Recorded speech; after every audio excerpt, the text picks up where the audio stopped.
Bonjour, pour la 16e et dernière page des notes de cours du chapitre 5, on va aller continuer l'exemple qu'on avait commencé à la page 15. Donc on va aller revoir qu'est-ce qu'on avait fait. Donc c'était l'expérience où on pige une carte d'un jeu de 52 cartes, on lance ensuite une pièce de monnaie et on pige ensuite une balle dans un sac où il y a 4 balles bleues, 2 balles jaunes et 3 balles rouges. Donc on avait déjà fait un premier exemple où on avait vu que quand on a plusieurs étapes, une suivie d'une autre, ce qu'on fait, c'est qu'on multiplie chacune des probabilités. Donc si on continue avec la même situation, on cherche la probabilité d'avoir un cœur suivi de face sur ma pièce de monnaie, suivi d'une balle jaune. Donc la probabilité d'avoir un cœur suivi de face et suivi de jaune, ça revient à aller faire la multiplication des probabilités. Donc aller trouver la probabilité d'avoir un cœur avec mon jeu de cartes, fois la probabilité d'avoir face avec ma pièce de monnaie, fois la probabilité d'avoir une balle jaune. Donc la probabilité d'avoir un cœur, dans un jeu de 52 cartes, j'ai 13 cartes qui sont à cœur, 13 cartes qui sont à pique, 13 cartes qui sont à carreau, 13 cartes qui sont à trèfle. Donc j'ai 13 cartes sur 52. La probabilité d'avoir face, j'ai une chance sur 2 d'avoir face, donc une demi. Et la probabilité d'avoir une balle jaune, on avait vu qu'il y avait 2 balles jaunes sur les 9 balles, donc 2 neuvièmes. Donc 13 52e fois une demi fois 2 neuvièmes. On peut d'abord réduire les fractions. Donc 1 quart, 13 52e, ça revient à 1 quart, hein, parce que j'ai le quart des cartes qui sont des quart, le quart qui sont des carreaux, le quart qui sont des piques, le quart qui sont des trèfles, fois une demi, fois 2 neuvièmes. Je pourrais réduire mes fractions si moi j'ai décidé de multiplier d'abord mes fractions. 1 fois 1 fois 2, 2, et 4 fois 2, 8, fois 9, 72. Donc j'ai 2 72e, et je réduis par la suite, ce qui me donne 1 36e, qui est ma fraction irréductible que je vais aller encercler pour montrer que c'est ma réponse finale. Ma fraction irréductible.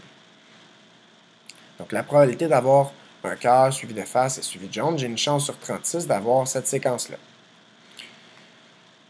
Maintenant, on va aller voir deux types de tirage, avec remise ou sans remise.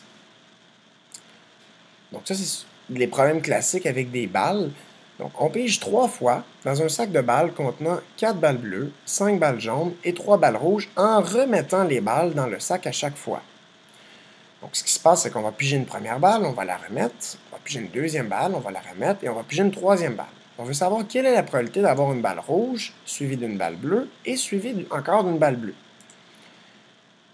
Donc, puisque ça c'est ma question, je vais commencer par identifier mes calculs en reprenant la question de façon plus compacte. Donc la probabilité, P majuscule, d'avoir une balle rouge, suivie d'une balle bleue, suivie d'une balle bleue encore. Donc quand j'ai des suivis de ou des « et », ce qui veut dire que j'ai plusieurs étapes, une après l'autre, ça revient à faire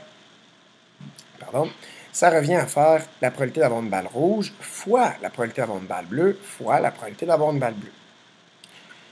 Ici, j'ai en tout 4 plus 5 plus 3, j'ai 12 billes, 12 balles en tout, et j'en ai 3 qui sont rouges. Donc la probabilité d'avoir une balle rouge, ça va être 3 douzièmes. Et puisque je la remets dans le sac après, ben j'ai encore les mêmes balles, j'ai toujours la même chose. Donc la probabilité d'avoir une balle bleue, j'ai 4 balles bleues sur 12. Et ensuite, encore une balle bleue, 4 balles sur 12. 3 douzièmes, 3 balles rouges sur les 12, 4 balles bleues sur 12, 4 balles bleues sur 12. Et je multiplie parce que c'est une étape suivie d'une autre, donc on les multiplie. Donc ici, je vais d'abord les réduire. Je pourrais décider de réduire chacun. 3 douzièmes, ça se réduit à un quart en réduisant par 3. 4 douzièmes, ça se réduit à un tiers en se réduisant par 4. Et même chose, 4 douzièmes se réduit, donne un tiers. Je multiplie mes numérateurs ensemble. Quand je multiplie les fractions, je multiplie les numérateurs. Ça me fait 1. 4 fois 3, 12 fois 3, 36. Et puisque j'ai bien réduit avant, ben j'ai déjà ma fraction irréductible. Je vais aller l'encercler. Donc ça, c'était tirage avec remise. Donc, à chaque fois, on remettait les balles dans le sac à chaque fois.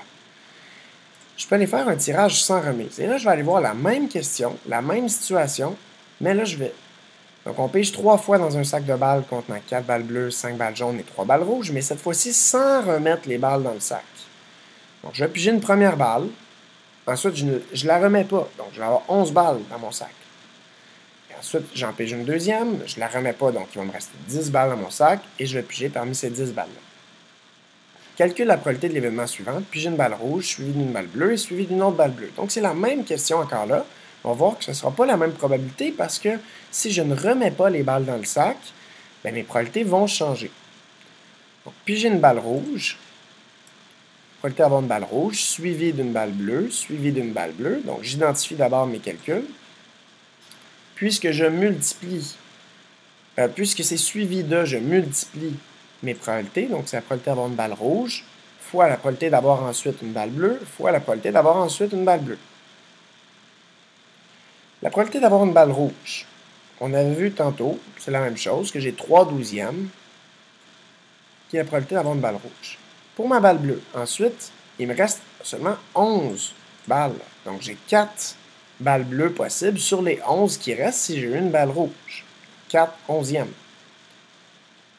Ensuite, si j'ai eu une balle bleue, ben c'est qu'après, il ne me restera plus 4 balles bleues, il va m'en rester 3.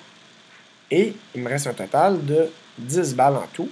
Parce qu'à chaque fois, j'en ai une de moins. Je commence avec 12 balles. Je ne la remets pas dans le sac. Donc, à mon deuxième tirage, j'ai 11 balles. Et à mon troisième tirage, je vais avoir 10 balles. Donc, j'avais 3 balles rouges au départ. Ensuite, il va me rester 4 balles bleues, parce que j'en avais 4 au départ. Et à mon troisième tirage, il me resterait 3 balles bleues si j'en ai pigé une à mon deuxième tirage. Donc, une fois que j'ai bien identifié mes probabilités, il reste à les multiplier. Donc, je multiplie mes fractions. Je vais multiplier mes fractions en réduisant d'abord. Donc, 3/12e, ça se réduit à 1/4, fois 4/11e, fois 3/10e. Je pourrais réduire ici. Je vais décider de multiplier directement mes numérateurs. 1 fois 4 fois 3, 12. Et je préfère ici 11 fois 10, 110. 4 fois 110, ça se fait bien. 440, ça se fait bien mentalement. 12 440e, ça se réduit par 4. Donc, par 4 mes numérateurs. Et je dois réduire par 4 aussi mon dénominateur pour que ce soit une fraction équivalente. Ça va me donner 3 110e que je ne peux plus réduire. C'est ma fraction irréductible, donc je l'encercle.